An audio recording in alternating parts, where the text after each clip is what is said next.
Assalamualaikum warahmatullahi wabarakatuh. Selamat siang ibu-ibu semua, apa kabar? Baik-baik saja kan? Sehat kan ibu-ibu? Terima kasih ibu-ibu sudah mau datang di siang hari ini untuk menghadiri acara kita, yaitu pertemuan kelompok, yaitu P2K2 yang rutin kita lakukan setiap bulannya.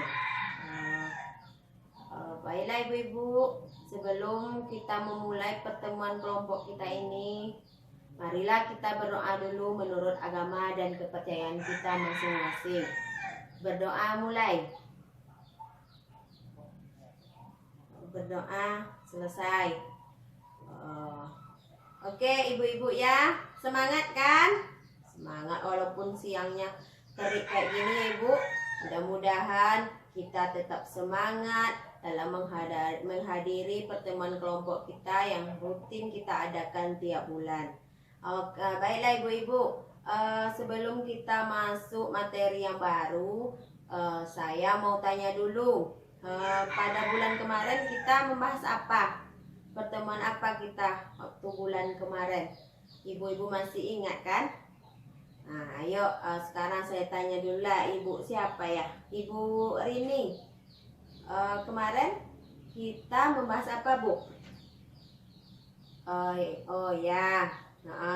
Jadi kemarin kita membahas tentang memulai usaha.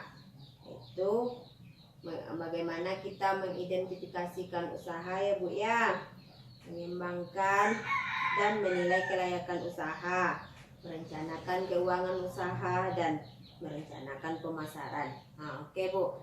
Sekarang kita masuk sesi 4, yaitu dengan materinya cerdas memanfaatkan layanan bank.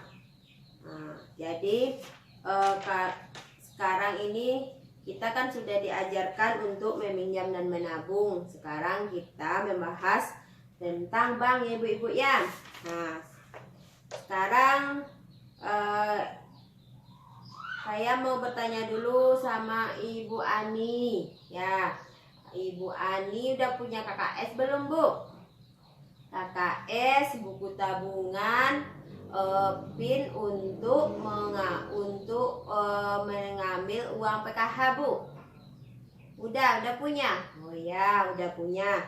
Berarti dengan ibu memegang buku ATM, buku rekening, ATM, dan PIN-nya, berarti ibu sekarang sudah menjadi nasabah bank namanya Bu. Jadi dengan adanya KKS dan buku tabungan PKH itu, ibu sudah menjadi nasabah bank. Sekarang saya tanya lagi, nasabah itu apa kira-kira ya ibu-ibu? Sekarang Ibu Tuti, nasabah itu apa Bu? Oh ya, mantap Ibu Tuti, pinter. Berarti Ibu Tuti ini udah jadi nasabah mungkin ya? Iya Bu. Oh ya, jadi nasabah itu orang yang menggunakan layanan bank Bu. Jadi yang KKS dan PIN, yang sudah punya KKS dan PIN itu jadi merupakan nasabah, yaitu orang yang menggunakan layanan bank. Semua kegiatan keuangan ibu itu disebut dengan transaksi, dan catatan transaksi keuangan ibu itu disebut dengan rekening. Sekarang kita buka brosur ya ibu-ibu. Ada bawa brosur Bu? Oh nggak ada ya, udahlah, di buku, di modul ada tuh Bu. Lihat brosur halaman 64. Di sini ada gambar depan sampul nama bank-bank yang menyalurkan bantuan PKH ibu-ibu. Ini ada 4 bank besar. Yang pertama Bank Mandiri Bu, yang kedua BNI, yang ketiga Britama, yang keempat BTN. Jadi keempat bank inilah yang menyalurkan bantuan PKH kepada ibu-ibu KPM semua. Sekarang saya tanya dulu, ibu pernah nggak mencermati buku tabungannya? Melihat, mencermati atau membolak-balik gitu Bu? Pernah? Kok nggak pernah sih Bu? Ya sekali ditengok lah Bu buku rekeningnya. Jangan cuma ATM sama PIN aja Bu. Jadi baik nanti nyampe di rumah ditengok ya Bu ya bukunya. Jadi ibu punya buku yang mana tabungannya? Nah yang mana Bu? Oh ya Mandiri. Jadi untuk penyaluran bantuan PKH ibu-ibu memakai buku tabungan Bank Mandiri. Di dalam buku tabungan di bagian depannya itu ada tertulis nama ibu, nomor rekening, alamat, dan ada satu kolom yang itu yang dikasih tempelan itu untuk apa kira-kira ibu-ibu? Kenapa dikasih tempelan? Biar nggak kelihatan. Ya, biar nggak kelihatan apanya Bu? Biar nggak kelihatan tanda tangan ibu di situ. Itu membukti kerahasiaan kalau buku tabungan itu memang milik ibu dan bersifat rahasia. Oke, masih semangat kan? Nah, sekarang sebelum kita lanjutkan materi kita, yel-yel dulu ya ibu-ibu ya. Nah, nanti kalau saya bilang mau simpan uang, maka ibu-ibu harus menjawab ya di bank dong. Oke, nah bisa kan ibu-ibu? Nah, ayo. Mau simpan uang, ya di bank dong. Tepuk tangan dulu, mantap ibu-ibu ini ya. Hebat, memang luar biasa ibu-ibu ini. Sekarang saya tanya lagi ya ibu-ibu. Ini apakah kalau kita menyimpan uang di bank, apakah harus uang ribuan, 100.000, 50.000 atau 20.000? Apakah kita harus menunggu dulu punya uang banyak Bu baru mempunyai simpanan di bank? Nah, gimana Bu? Ya enggak lah Bu, kalau nunggu uang di bank uangnya udah banyak, kapan ibu punya uang simpanan? Jadi kita menyimpan di bank itu tidak perlu uang yang ratusan, 50-an. Uang recehan pun bisa kita simpan di bank, yaitu di sektor ketabungan PKH yang ibu-ibu miliki.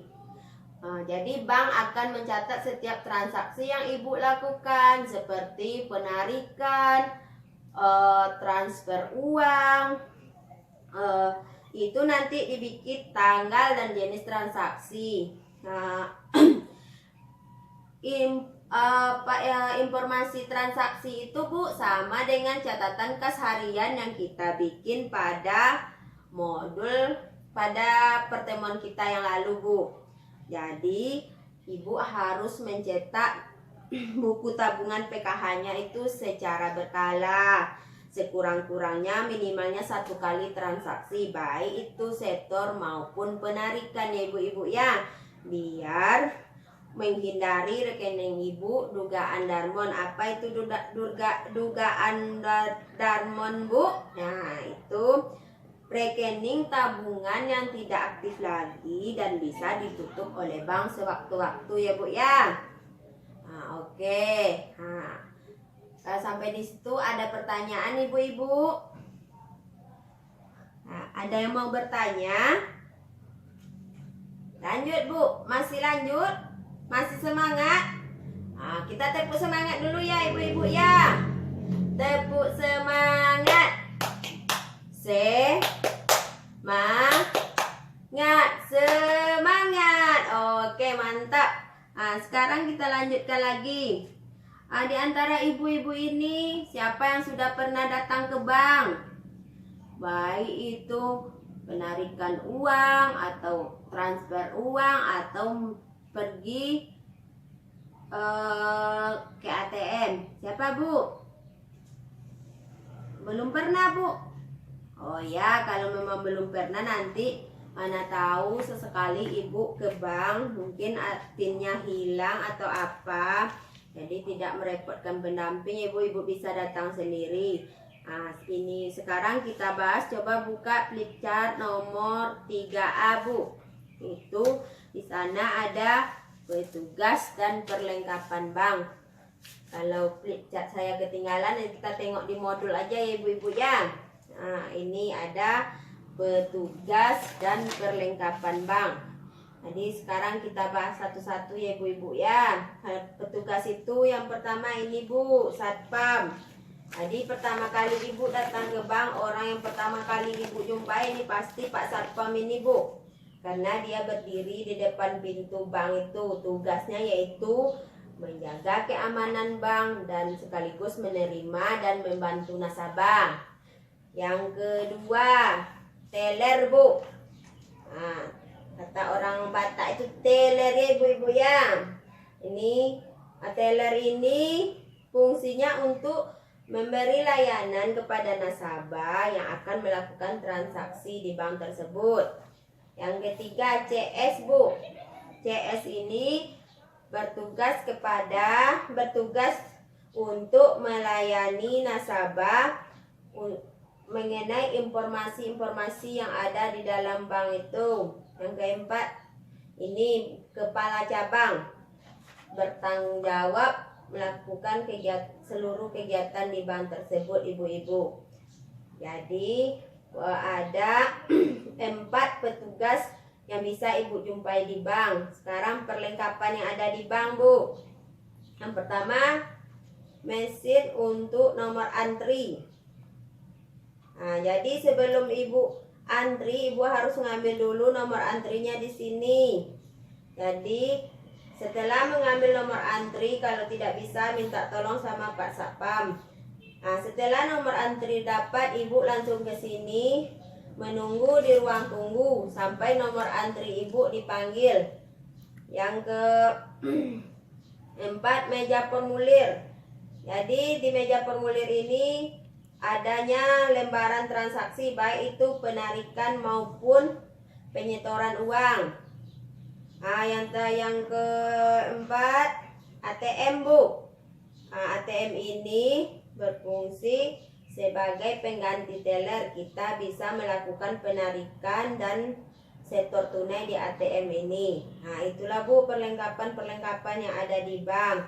Jadi sekarang ada pertanyaan Bu tentang perlengkapan dan fungsi dan petugas bank. Sebelum kita tutup pertemuan kelompok kita pada hari ini, ada Bu? Nah, kalau nggak ada, cukup sekian pertemuan kelompok kita hari ini. Dan jangan lupa bulan depan datang lagi ya Bu ya, untuk membahas hal-hal lain yang lebih menarik lagi Bu.